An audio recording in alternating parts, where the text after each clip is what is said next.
Araka ny afantarana azy moa dia tsy voafetra ny tompona andraikitra eo anivon'ny fitsarana avim-baon'ny lalam-pandrenana na ny HCC andinika izay fangatahany ireo solombavim-bahoaka amin'ny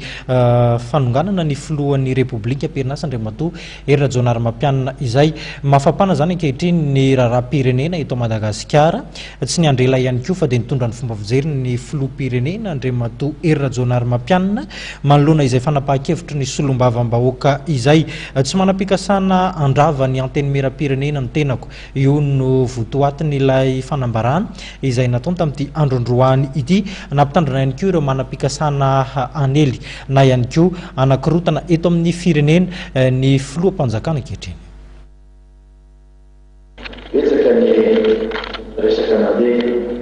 betsaka ny sao, betsaka ny fampisavorona, ny saina amameritreritra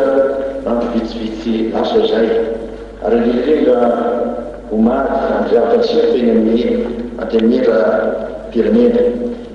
zany no hijoroko androany ilaza aminao fa mbola ity mijoro resaka aminao ny filoham-pirenena zay nifidinao mbola miasa trany miasa ho amin'ny fampandrosoana ary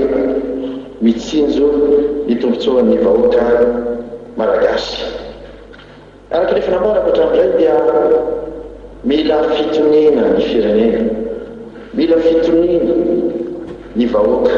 mba hampandrosoana ity firenentsika itya miaraka ihany koa amin'ny fanampiany ireo havana avy any Gilambato.